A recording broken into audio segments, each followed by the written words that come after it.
प्रभु के नाम की महिमा और प्रशंसा होने पाए। और एक बार प्रभूच्या नावाला आम्ही परत एकदा धन्यवाद देतो आजच्या दिवसाबद्दल। परमेश्वर ने जो इस दिन दिया हमारे लिए, उसके लिए मैं धन्यवाद देता हूं प्रभु का। आजचा दिवस परमेश्वराने आमच्या जीवनामध्ये दिलेला आहे म्हणून आम्ही परमेश्वराचे आभार मानतो। एक छोटे से संदेश के द्वारा परमेश्वर के नाम की महिमा करने के लिए हम खड़े हैं। या ठिकाणामध्ये एक छोट्याच्या संदेशाच्या द्वारे आम्ही परमेश्वराची महिमा करण्यासाठी या ठिकाणामध्ये आम्ही उभे आहोत। मेरे साथ खोलिए कुलुसियों का पत्री 4 अध्याय के 5वें वचन। या ठिकाणामध्ये तुम्ही उघडू शकता कलसेकराचे पत्र याचा 4था अध्याय आणि 5वें वचन काय म्हणते। ये सारी पत्रियां परमेश्वर के प्रेरित पौलुस ने लिखी हुई पत्रियां हैं। या ठिकाणामध्ये या सर्व जे छोटे छोटे पुस्तक आहेत ते प्रेषित पौलाने या ठिकाणामध्ये लिहिलेला आहे। और पौलुस इस कलीसिया का निर्माण करता है जिसने इस कलीसिया को बनाया। आणि जो पौल आहे तो या सर्व मंडळाचा जो स्थापित करता आहे त्याने या मंडळाला हे पत्र लिहिलेलं आहे। वहां पर पौलुस एक व्यवहारिक सलाह जो है वहां के कलीसिया के लिए देता है। आणि जो पौल जो आहे तो त्या मंडळीच्या लोकांना एक व्यवहाररित्या जो व्यवहार असतो त्या गोष्टीबद्दल तो सांगण्याचा प्रयत्न करत आहे कि लोगों के साथ किस तरह से बर्ताव करना है आणि लोकांसोबत कसे नातेसंबंध ठेवायचे आहेत तो त्या ठिकाणामध्ये शिकवत आहे। लोगों के समाज में जीते समय हमें किस प्रकार से काम करना चाहिए। आणि ज्यावेळेस आम्ही समाजामध्ये वावरत असतो किंवा समाजामध्ये राहत असतो त्यावेळेस त्या लोकांसोबत आमचं साध कसा असावा इस प्रकार से एक व्यवहारिक सलाह जो है इस कुलुसियों का पत्री के लिए पौलुस देता है। एक व्यवहारिक ज्ञान म्हणून कलसेकराच्या लोकांना पौल जो आहे तो ते पत्राच्या द्वारे सांगण्याचा प्रयत्न करत आहे। वहां पर अगर कुलुसियों का पत्री 4 अध्याय के 2, 3 और 4 वाक्य में अगर हम देखते हैं तो वहां पौलुस एक प्रार्थना भी करता है। कलसेकराच्या पत्रामध्ये ज्यावेळेस आम्ही 4था अध्याय वाचतो तर त्या ठिकाणामध्ये 2, 3 आणि 4थ्या वचनामध्ये तो प्रार्थना करत आहे। और प्रार्थना शुरू करते समय 5वें वचन के ऊपर वो जोर देता है। आणि प्रार्थनेला आरंभ करत असताना तो 5व्या वचनामध्ये तो जास्त त्या ठिकाणामध्ये भर घालत आहे। और वो 5वें वचन जो आज के लिए, आज के वातावरण के लिए, हमारी उन्नति के लिए वो 5वां वचन बहुत ही बहुमूल्य है। आणि आजच्या या जीवनामध्ये 5वं जे वचन आहे त्याच्यामध्ये आमच्या जीवनामध्ये ते महत्वपूर्ण वचन ठरणार आहे। वो वचन कुछ इस प्रकार से है। ते वचन असं सांगत आहे कुलुसियों का पत्री उसके 4 अध्याय का 5वां वाक्य। कलसेकरास पत्र याचा 4था अध्याय आणि 5वं वचन काय म्हणता आपण पाहणार आहोत। अवसर को बहुमूल्य समझकर बाहर वालों के साथ बुद्धिमानी से व्यवहार करो। बाहेरच्या लोकांबरोबर सुज्ञतेने वागा आणि संधी साधून घ्या म्हणून परमेश्वराचं वचन सांगतं। यहाँ 2 बातों के विषय में पौलुस लिखता है। या ठिकाणामध्ये 2 गोष्टी विषय पौल जो आहे तो लिहिण्याचा प्रयत्न करत आहे। सबसे पहली बात है समय को इम्पोर्टेंस देना। या ठिकाणामध्ये स्पष्टपणे तो सांगत आहे की संधी साधून घ्या म्हणत आहे। इसका मतलब क्या है, हमारे लिए जो अवसर मिल रहा है उसको हम योग्यता से देखें। याचा अर्थ काय आहे तर आमच्या जीवनामध्ये जे संधी मिळत आहे त्याला आम्हाला समजून घेणं गरजेचं आहे। इसके बारे में पौलुस तिमोथी को भी इस प्रकार से लिखता है। आणि या गोष्टीबद्दल पौल जो आहे तो तिमोथेला लिहित आहे। वो इस अवसर के बारे में उस पौलुस तिमोथी को कहता है। त्या गोष्टीबद्दल पौल जो आहे तो तिमोथेला सांगण्याचा प्रयत्न करत आहे। वो कुछ इस प्रकार से कहता है आणि तो या प्रकारे सांगत आहे कि हरदम परमेश्वर के वचन बांटने के लिए तैयार रहो। प्रत्येक गोष्टीमध्ये परमेश्वराचे वचन वाटण्यासाठी तयार असा म्हणत आहे। और उसको ये कहता है कि समय के अनुसार काम करो। आणि तो म्हणत आहे की वेळेनुसार सर्व काम करा म्हणत आहे। और मेरे साथ खोलिएगा 2 तीमुथियुस का पत्री उसके 3 अध्याय का 14 वाक्य।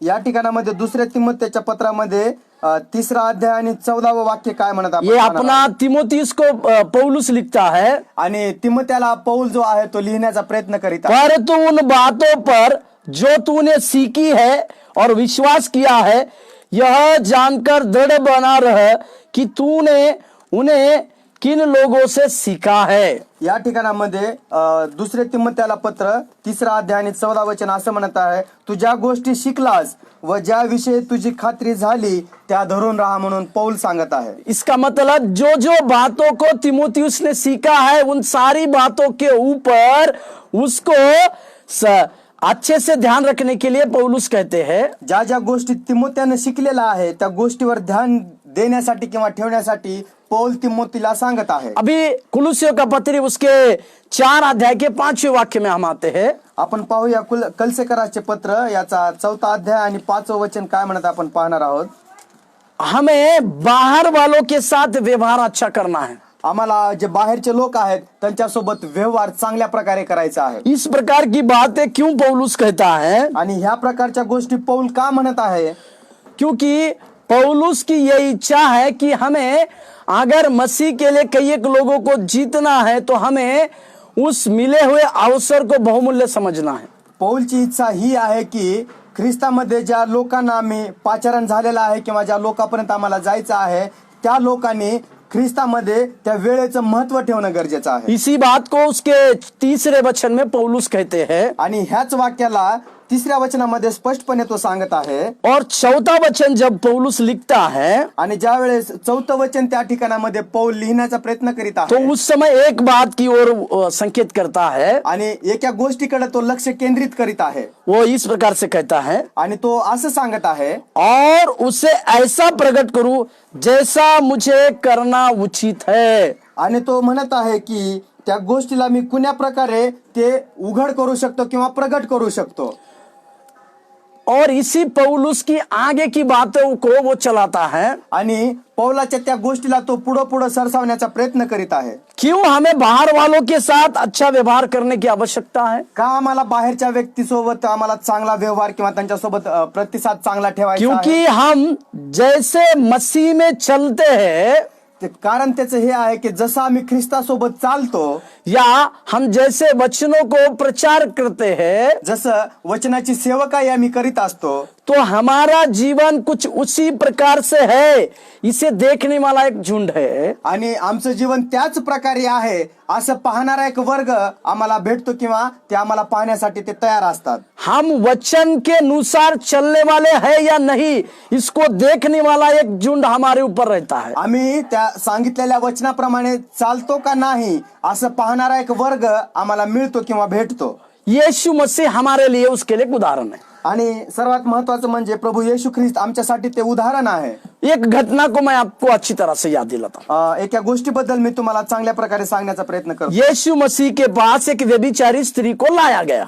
आणि प्रभू येशू ख्रिस्ताच्या समोर एक व्यभिचारी करणारी जी स्त्री होती तिला ते प्रभू येशू ख्रिस्ताच्या समोर आणलेला आहे. और यीशु मसीह को पूछा गया कि ये स्त्री व्यभिचार करते हुए पकड़ी गई. आणि प्रभू येशू ख्रिस्ताला त्या लोकांनी सांगितलेलं आहे की ही स्त्री व्यभिचार करीत असताना तिला पकडण्यात आलेला आहे.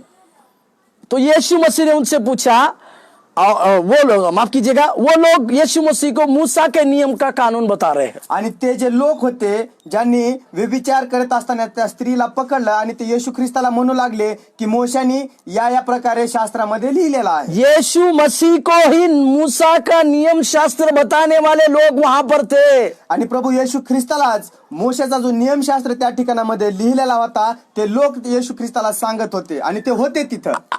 यीशु मसीह को नियम कानून सिखाने वाले लोग हैं. आणि प्रभू येशू ख्रिस्ताला नियम आणि पवित्र शास्त्रातले वचन सांगणारे देखील लोक त्या ठिकाणामध्ये होते. जिस परमेश्वर ने खुद मूसा को उस 10 आज्ञाओं का कानून दिया, आज उसी परमेश्वर को लोग अपनी बातों को सुनाने वाले भी है. आणि ज्या प्रकारे आम्ही पाहतो निर्गमाच्या पुस्तकामध्ये की जे 10 आज्ञा परमेश्वराने मोशेला दिलेल्या होत्या आणि तेच लोक परमेश्वराला सांगतात.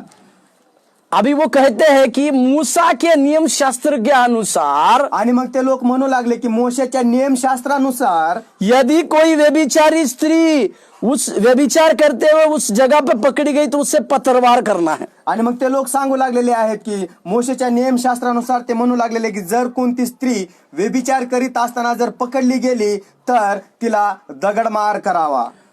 उसे पथराव किया जाए। आणि तिला दगडमार करावा। वो पथराव कब तक किया जाए? जब तक कि वो मरती नहीं तब तक। आणि ते दगडमार केव्हापर्यंत केला जातो? जोपर्यंत ती व्यक्ती किंवा ती स्त्री मरत नाही तोपर्यंत तिला दगडमार करावा। वहां पर मैं एक बात को आपको समझाना चाहता हूं। आणि त्या ठिकाणामध्ये मी एका गोष्टीला सांगण्याचा प्रयत्न करीत आहे। वचन इस प्रकार से बतलाती है, वचन ह्या प्रकारे असं सांगतं की उसको परखने के लिए कहा, आणि प्रभू येशू ख्रिस्ताला त्या गोष्टीसाठी काय केलेलं आहे की त्याची परीक्षा घ्यावी।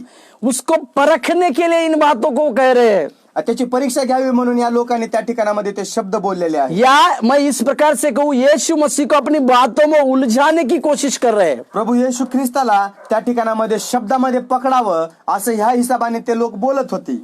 परंतु उन्होंने जो मूसा का जो नियम शास्त्र, मूसा का जो कानून था, उसका एक बात वहां से हटा दिया। आणि जे त्या ठिकाणामध्ये जे मोशाचा जो नियमशास्त्र होता तो शब्दच मात्र त्यांनी त्या ठिकाणामधून काढलेला आहे। उस नियम से एक शब्द हटाया आणि त्या नियमामधून एक शब्द त्यांनी काढून टाकलेला आहे। मूसा का नियम शास्त्र के अनुसार कुछ इस प्रकार से लिखा हुआ है, आणि मोशेच्या नियमशास्त्रानुसार त्या ठिकाणामध्ये असं काही लिहिलेलं आहे, जो स्त्री व्यभिचार करते हुए पकड़ी जाए उसे उसी जगह पथराव किया जाए। आणि जे स्त्री व्यभिचार करीत असताना ज्या ठिकाणामध्ये तिला पकडण्यात आलेला आहे त्याच ठिकाणामध्ये तिला दगडमार करावा। उसी जगह पथराव करना है। त्याच ठिकाणामध्ये तिला दगडमार करण्यात परंतु यावा। ये बुद्धिमानी लोग परंतु हे अति हुशार लोक यीशु के पास उस स्त्री को ला रहे। प्रभू येशू ख्रिस्ताकडे त्या ठिकाणामध्ये तिला आणलेला आहे। दो प्रकार की झुंड वहां पर है। त्या ठिकाणामध्ये दोन प्रकारचे वर्ग आम्ही पाहू एक शकतो। यीशु मसीह को मानने वाला झुंड है एक प्रभू येशू ख्रिस्ताला मानणारा वर्ग आहे और एक मूसा को मानने वाला झुंड है, आणि एक मोशेच्या नियमशास्त्राला मानणारा एक झुंड आहे किंवा एक वर्ग आहे समूह। किंवा एक समूह असू शकतो। और ये दोनों के बीच में अभी यीशु मसीह को शब्दों में परखने की बात, शब्दों में पकड़ने की बात हो रही है। आणि या दोन्ही गोष्टीमध्ये प्रभु येशू ख्रिस्ताच्या शब्दाला पकडण्यासाठी सर्व काही गोष्टी घडत आहेत। यीशु मसीह ने वहां के दो प्रकार के झुंड को देखकर, जो बुद्धि का दाता है प्रभु यीशु, उसने सरलता से उनसे व्यवहार किया। आणि त्या ठिकाणामध्ये ज्या दोन प्रकारचा जो समूह आहे आणि त्यांचे जे शब्द आहेत, त्यांची जी बोली भाषा आहे, त्या बोली भाषावर बघण्यासाठी येशू ख्रिस्ताने त्या ठिकाणामध्ये उभा राहिलेले। यीशु मसीह बुद्धि का दाता है आणि प्रभू येशू ख्रिस्त बुद्धीचे एक भंडार आहे। और उसने अपने उस बुद्धि की बातों से दो प्रकार के झुंड को परखा। आणि प्रभू येशू ख्रिस्ताने आपल्या बुद्धीच्या नुसार त्या दोन समूहाला ओळखलं और केवल इतना कहा कि तुम में से जो निष्पाप हो वो सबसे पहला पत्थर मारे। आणि प्रभू येशू ख्रिस्ताने स्पष्टपणे सांगितलेलं आहे की जर तुमच्यामध्ये कुणी पाप केलेलं नसेल त्याने पहिला दगड उचलावा आणि त्या व्यभिचारी स्त्रीला मारावा। वहां पर लोगों के बीच में क्यों डर, इस प्रकार से डर पैदा हुआ? आणि त्या ठिकाणामध्ये काय कारण आहे की त्या लोकांमध्ये भय निर्माण झालेला आहे। क्योंकि जन्म से ये लोग कुछ ना कुछ गलतियां, कुछ ना कुछ पाप करते थे। आणि जन्मापासूनच हे जे लोक होते ह्या लोकांनी आपल्या जीवनामध्ये पाप केलेला आहे। यहां तक कि जिसने उस स्त्री के साथ व्यभिचार किया वो भी उसी की झुंड में खड़ा हुआ था। आणि आम्ही पाहतो ज्या व्यभिचारी स्त्री सोबत ज्या व्यक्तीने व्यभिचार केलेला होता तो इसम त्या ठिकाणामध्ये त्या समूहामध्ये निश्चितच होता। और वो इस प्रकार से सोचा कि इसके साथ मैंने व्यभिचार किया है।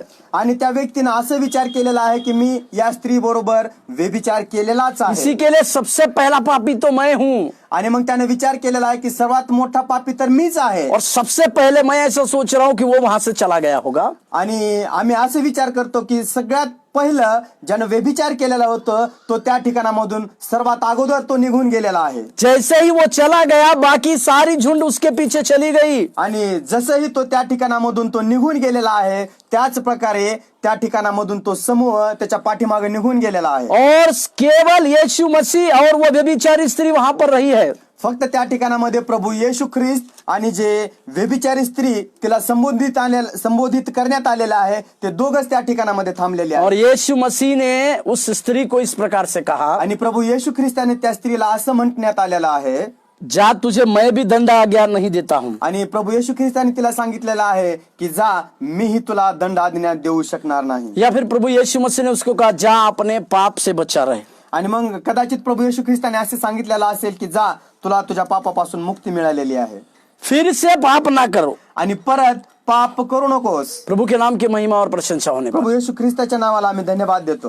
पाए। एक पापी स्त्री वो यीशु मसीह के पास आती है एक पापी स्त्री प्रभू येशू ख्रिस्ताकडे येते और परमेश्वर उसके पापों की क्षमा करते हैं। आणि परमेश्वर तिच्या पापाची क्षमा करते। इस प्रकार से व्यवहारिक जो बातें व्यवहारिक बातें बुद्धिमानी के साथ परमेश्वर ने की आणि या सर्व व्यवहारिक गोष्टी ज्या आहेत त्या आपल्या बुद्धीनुसार त्या ठिकाणामध्ये व्यवहारामध्ये आणलेल्या आहेत। इसी बातों को पौलुस कहते हैं आणि याच गोष्टीला पौल म्हणत आहे कि हमें बाहर वालों के साथ उचित व्यवहार करने की आवश्यकता है। आम्हाला जे बाहेरचे लोक आहेत त्यांच्यासोबत चांगल्या प्रकारे व्यवहार करायचा आहे। किसी बड़े से प्रचारक ने इस प्रकार से कहा, एक मोठ्या प्रचारकाने सांगितलेलं आहे की open to man and open to God.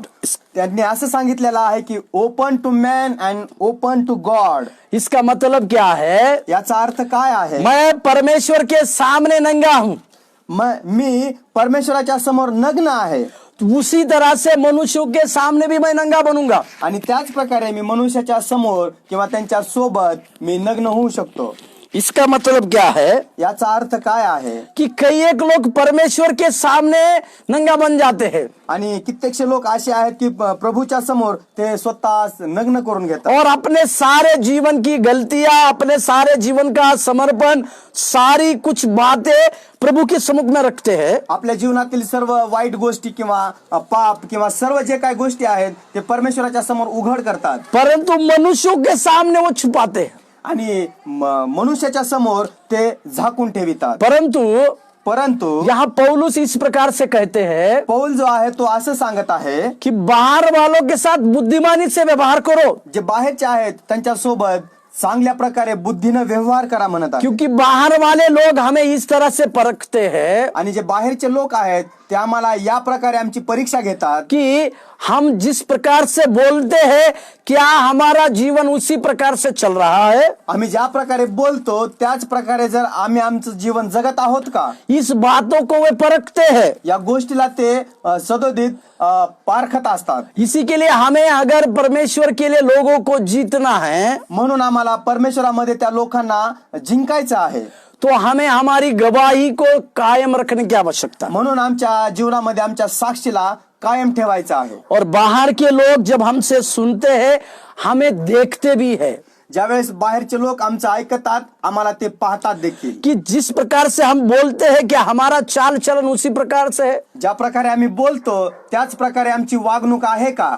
और इसी को पौलुस अपने तिमोथीस को इस प्रकार से लिखता है, म्हणून पौल जो आहे तो तिमोथेला ह्या प्रकारे लिहित आहे। जवान का उपदेश वो करने के लिए इस प्रकार से कहता है, आणि जे जवान लोक आहेत, जे तरुण आहेत, त्यांना तो एक उपदेश त्या ठिकाणामध्ये देत आहे। मेरे साथ खोलिएगा, तुम्ही माझ्यासोबत उघडू शकता दूसरा तिमोथीस की पत्री 2 अध्याय का 22वें वाक्य।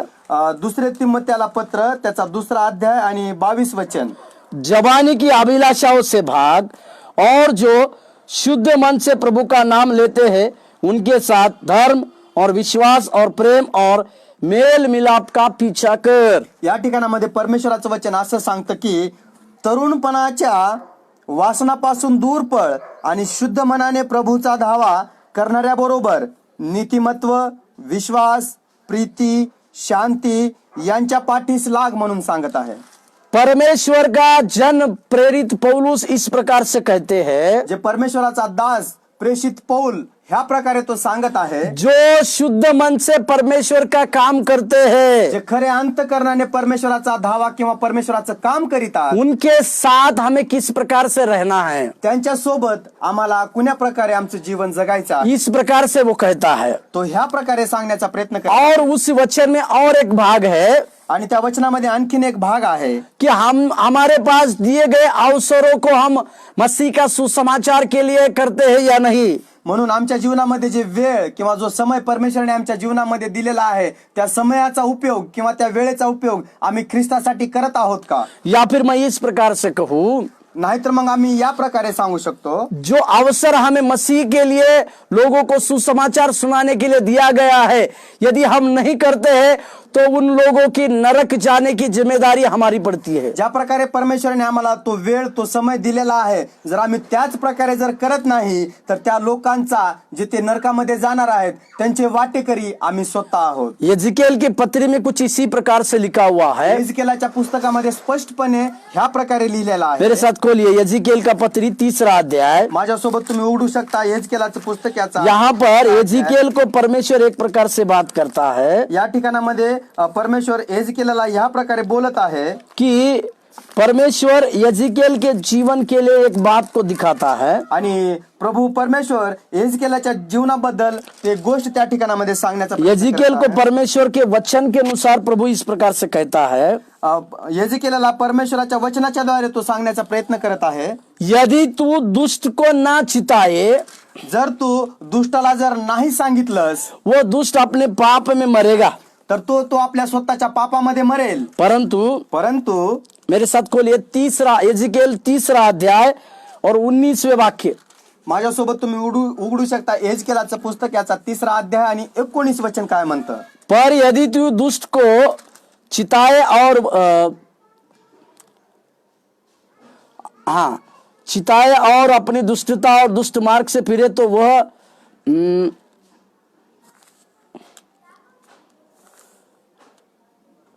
18 वचन को इस प्रकार से पढ़ना चाहिए हमें। 18 वचन का दूसरा भाग, माफ कीजिएगा 19 नहीं 18 वचन पढ़ रहा हूं मैं। क्षमा असावी. या ठिकाणामध्ये 3रा अध्याय आणि 18वं वचन.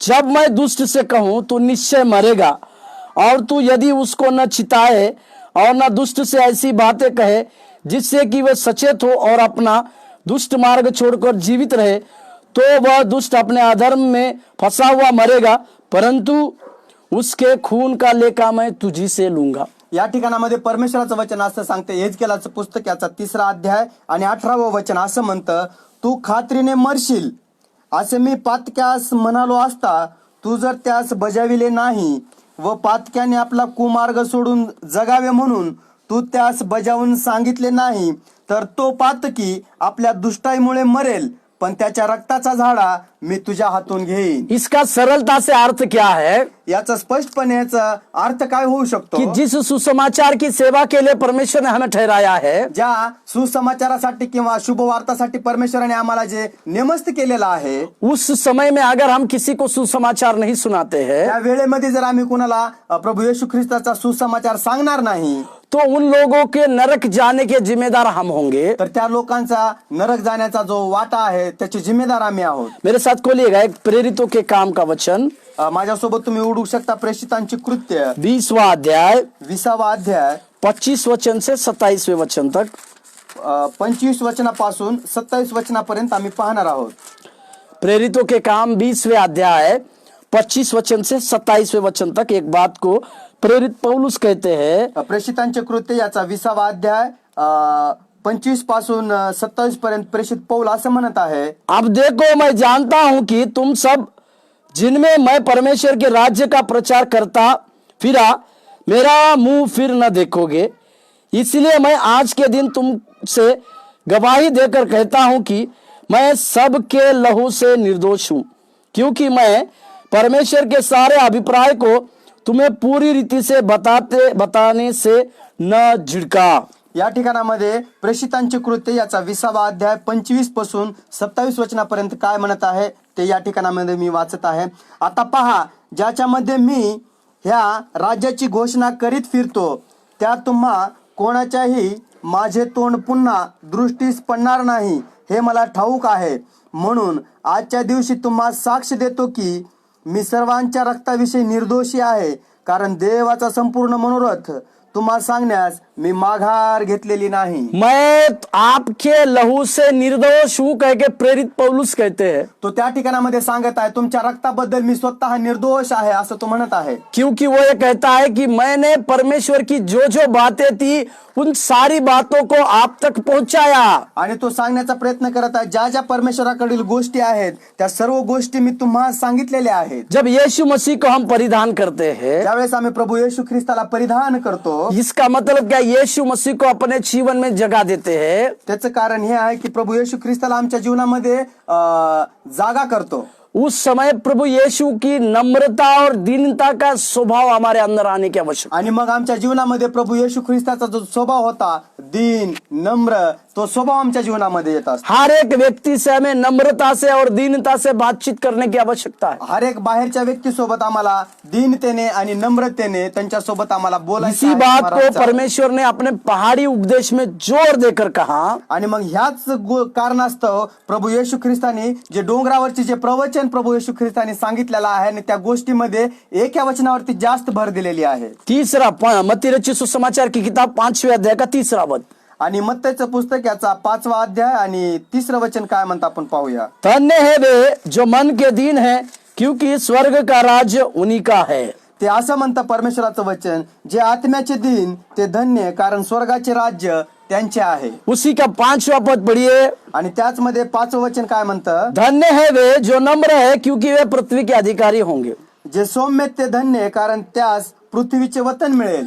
दोनों बातों को मैं आपको जोड़ के बता रहा हूं. या दोन्ही गोष्टीला मी तुम्हाला सोबतच सांगत आहे. जब हम दीन बनते हैं तो स्वर्ग के राज्य में हम प्रवेश करते हैं, ज्यावेळेस आम्ही दीन बनतो त्यावेळेस स्वर्गाच्या राज्याचे वाटेकरी आम्ही होतो. और जब हम नम्र बनते हैं ज्यावेळेस आम्ही नम्र होतो तो पृथ्वी के अधिकारी बनते हैं. आणि पृथ्वीवरचे अधिकारी आम्ही होतो. इसका मतलब क्या है आणि याचा अर्थ काय आहे कि प्रभु यीशु मसीह सारे लोगों को इस प्रकार से बता रहे थे, आणि प्रभु येशू ख्रिस्त सर्व लोकांना हे सांगण्याचा प्रयत्न करत असे, जो व्यक्ति नम्रता के साथ रहेगा, जो व्यक्ती नम्र होऊन राहतो उसके लिए सारे पृथ्वी का अधिकारी वो बनेगा. आणि मग जो नम्र होऊन राहतो त्याला पृथ्वीचा सर्व अधिकार देण्यात येईल. ये हमारे लिए एक परमेश्वर की दी हुई गुण है, जिसे नम्रता के साथ रहने की आवश्यकता है. आणि आम्हाला जे परमेश्वराने जो गुण दिलेला आहे त्या गुणामध्ये आम्हाला नम्रतेने राहायचं आहे. और दूसरी बात है, आणि दुसरी गोष्ट आहे, परमेश्वर की कृपा पर हमें जोर डालना चाहिए. आणि परमेश्वराच्या दयेवर आम्हाला जास्त भर घालायची आहे. परमेश्वर ने जो जो बातें हमारे जीवन में किया है, उसकी दया के ऊपर, उसकी कृपा के ऊपर हमें क्या करना चाहिए, जोर देना चाहिए. परमेश्वराने जे जे कार्य आमच्या जीवनामध्ये केलेले आहेत, जे जे दया परमेश्वराने आमच्या जीवनामध्ये केलेली आहे, त्या दयेबद्दल आम्हाला त्या गोष्टीवरती भर घालायची आहे. मेरे साथ खोलिए भजन संहिता का कि लेखक इसके बारे में लिखता है. माझ्यासोबत तुम्ही उघडू शकता, ज्यानं भजन स्तोत्र संहिता लिहिलेली आहे. 45वें अध्याय का 2रा वाक्य, 45 अध्याय आणि 2रं वचन काय म्हणतं. वो इतने सुलभ रीति से इस बात को कहता है. आणि तो चांगल्या प्रकारे तो असं म्हणत आहे. कोरा वंशी ने इस भजन को लिखा, आणि जे कोरह वंश होते त्यांच्या वंशाने हा लिहिण्याचा प्रयत्न केलेला आहे. भजन संहिता 45 अध्याय का 2रा वाक्य, स्तोत्र संहिता 45 अध्याय आणि 2रं वचन, तू मनुष्यों की संतानों में परम सुंदर है, तेरे ओठों में अनुग्रह भरा हुआ है, इसीलिए परमेश्वर ने तुझे सदा के लिए आशीष दी है. परमेश्वराचं वचन असं म्हणतं, मानव जातीत तू अति सुंदर आहेस, तुझ्या मुखात प्रसाद भरला आहे, यामुळे देवाने तुला सर्व काळ धन्यवादित असे केलेले आहे. यदि हमें सदा सर्वदा के लिए परमेश्वर का आशीष प्राप्त करना है, जर आमच्या जीवनामध्ये सदा सर्व काळ जर आम्हाला परमेश्वराकडून जर आशीर्वाद घ्यायचा असेल, तो हमारे ओठों में उस अनुग्रह को भरे रहने की आवश्यकता है. आणि आमच्या ओठाला ते दयेनं भरलेलं असलं पाहिजे. हमारे ओठों में सदा के लिए अनुग्रह की बातें रहने की आवश्यकता है. आमच्या मुखामध्ये सदोदित ते आशीर्वादाच्या गोष्टी असणं गरजेचं. या फिर मैं इस प्रकार से कहूं, परमेश्वर के दया की बातें हमारे होठों में सदा रहने की आवश्यकता किंवा है. आम्ही असं म्हणू शकतो की परमेश्वराने जे कृपा आमच्यावरती केलेली आहे त्या कृपेच्या सर्व गोष्टी आमच्या ओठावरती असणं गरजेचं आहे. नए नियम में लूका इस बात को लिखता है. आणि त्याच प्रकारे नव्या करारामध्ये लूका जो आहे तो असं लिहिण्याचा प्रयत्न करीत आहे. लूका रचित सुसमाचार 4 अध्याय के 22वें पद को, लूकाचं पुस्तक याचा 4था अध्याय आणि 22 वचन काय म्हणतं आपण. यीशु मसीह के बारे में इस प्रकार से लिखा है. लूका प्रभू ने, येशू ख्रिस्ताबद्दल या ठिकाणामध्ये लिहिलेला आहे. सबने उसे सराहा और जो अनुग्रह की बातें उसके मुंह से निकलती थी उनसे अचंभित हुए और कहने लगे, क्या यह यूसुफ का पुत्र नहीं. या ठिकाणामध्ये परमेश्वराचं वचन असं म्हणतं, तेव्हा सर्वांनी त्याच विषयी आपली मान्यता दाखविली आणि जी कृपा वचने त्याच्या मुखातून निघाली त्याविषयी आश्चर्य केले. ते म्हणाले, हा योसेफाचाच पुत्र ना. यीशु मसीह आराधनालय में आकर यशायाह का उस ग्रंथ को पहली बार पढ़ रहे हैं. आणि ज्यावेळेस प्रभू येशू ख्रिस्त त्या ठिकाणामध्ये आराधनालयामध्ये आला आणि त्याच्या हातामध्ये यशाचं पुस्तक त्या ठिकाणामध्ये देण्यात आलेलं आहे आणि तो वाचण्याचा प्रयत्न और करतो. जब यीशु मसीह ने इस ग्रंथ का, उस यशाया का वचन को पढ़ा, आणि प्रभु येशू ख्रिस्ताने ज्यावेळेस यशाचा ग्रंथ वाचला तो उसके बाद वहां के लोगों ने उसको परखा. आणि मग ज्यावेळेस तो ग्रंथ वाचण्यात आलेला आहे त्यावेळेस जे आराधनालयामध्ये जे लोक होतं त्यांनी त्याची परीक्षा केली किंवा त्याचकडे पाहिलं पारखलं. किंवा त्याला पारखलं. और उस प्रभु यीशु मसीह की उस अनुग्रह की बातों जो उसके मुंह से निकलती थी उसको स्वीकारा. आणि प्रभू येशू ख्रिस्ताच्या मुखातून ज्या दयेचे जे शब्द निघालेले आहेत त्या शब्दाला त्यांनी स्वीकारलेला आहे और वे अचंभित हो गए आणि ते आश्चर्यचकित झालेले आहेत और अपने आप में इस प्रकार से कहने लगे आणि ते स्वतःच म्हणून घेऊ लागलेले आहेत कि इसके पिता का नाम यूसुफ नहीं है आणि काय याच्या वडिलाचं नाव युसुफ नाही और इस यूसुफ का पुत्र होने के बावजूद इसके पास इस प्रकार के अनुग्रह की बातें, दया की बातें और अचंभित करने वाली बातें कैसे आ गई. काय हा योसेफाचाच पुत्र नाहीये का? कारण याच्या मुखातून जे शब्द निघतात ते आश्चर्यचकित करणारे आहेत, ते आशीर्वादाचे आहेत आणि ते अनुग्रहाचे आहेत. इस प्रकार से लोगों ने परखा. आणि त्याच प्रकारे तिथल्या लोकांनी त्याला पारखलेला आहे. आज भी हमें जब हम प्रभु यीशु मसीह के शिष्य है बोलकर कहते हैं, ज्यावेळेस आम्ही प्रभु येशू ख्रिस्ताचे शिष्य आहोत असे आम्ही स्वतः संबोधित तो करीत कई असतो. एक लोग हमें हमारे बातों को परखते हैं. कित्येकशे लोक आमच्या शब्दाला ते पारखत असतात. यीशु मसीह ने जो नमक का दृष्टांत को हमको बताया, येशू ख्रिस्ताने एक सुंदरचं उदाहरण, मिठाचं उदाहरण दिलेलं आहे. मेरे साथ खोलिए मत्ती रचित सुसमाचार की किताब 5वें अध्याय, माझ्यासोबत तुम्ही उघडू शकता मत्तेचं पुस्तक याचा 5वा अध्याय 13वां पद. आणि 13वं वचन. उसमें इस प्रकार से कहते हैं, त्यामध्ये असं म्हटल्यात आलेलं आहे, तुम पृथ्वी के नमक हो, परंतु यदि नमक का स्वाद बिगड़ जाए तो वह फिर किसी वस्तु से नमकीन किया जाएगा, फिर वह किसी काम का नहीं, केवल इसके कि बाहर फेंका जाए और मनुष्यों के पैरों तले रौंदा जाए. त्या ठिकाणामध्ये 5वा अध्याय मत्तेचं पुस्तक याचा 5 अध्याय आणि 13 वचनामध्ये असं सांगण्यात आलेलं आहे, तुम्ही पृथ्वीचे मीठ आहात. जर मिठाचा खारटपणाच गेला तर त्याला खारटपणा कशाने येईल?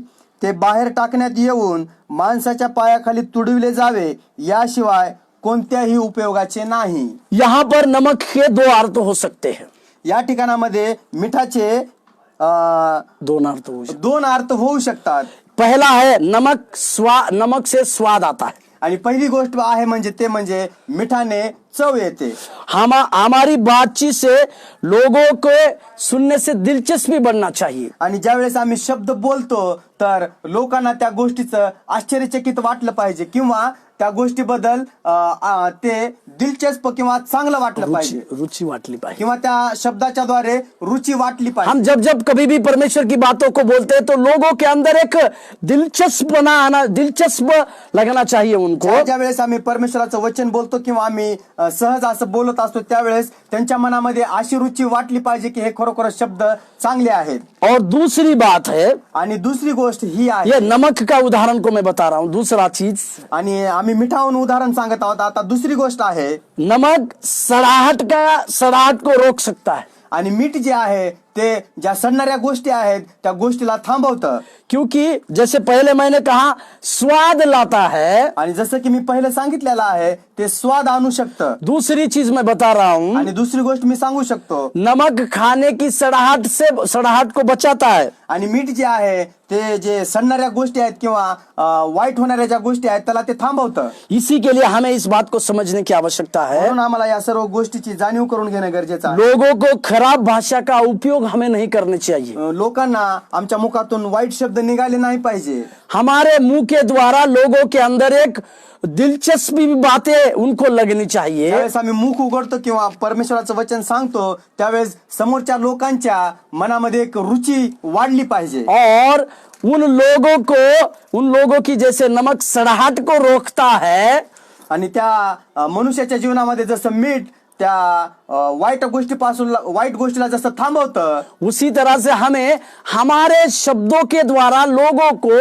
एक सड़ाहट का कारण नहीं बनना चाहिए. आणि आमच्या शब्दाद्वारे त्या लोकांच्या जीवनामध्ये की जे वाईट आहे ते थांबलं पाहिजे इसी प्रकार से हमारा जीवन होना चाहिए। आणि त्याच प्रकारे आमचं जीवन असणं गरजेचं आहे। आइए हम इस समय प्रार्थना करें। आपण प्रार्थना करूया। स्वर्गीय ज्ञानी प्रभु, हम धन्यवाद देते हैं, स्वर्गातील बुद्धिमान परमेश्वरा, हम धन्यवाद देते हैं परमेश्वर। आम्ही धन्यवाद देतो प्रभूजी। प्रभु, हमारे बोली के द्वारा आपकी महिमा होने पाए। आमच्या शब्दाच्या द्वारे तुझी स्तुती झाली पाहिजे। प्रभु यीशु मसीह जो नम्र था, दीन था, प्रभू येशू ख्रिस्ता जे दीन आणि नम्र आहे, उसी यीशु मसीह का स्वभाव हमारे अंदर आने पाए। त्याच प्रकारचे प्रभू येशू ख्रिस्ताचा जसा स्वभाव होता तो स्वभाव आमच्या जीवनामध्ये यावा। प्रभु उस नमक की तरह हमें बनाने पाए। प्रभु आम्हाला त्या मिठाप्रमाणे तू बनव। हम औरों के लिए परमेश्वर एक स्वाद लाने वाली बातें करने पाए। आम्ही दुसऱ्यांना प्रभुजी एक चव आणणार आमचं जीवन असावं। और परमेश्वर हमारे मुंह से किसी भी गलत उपयोग, उनके गलत बातें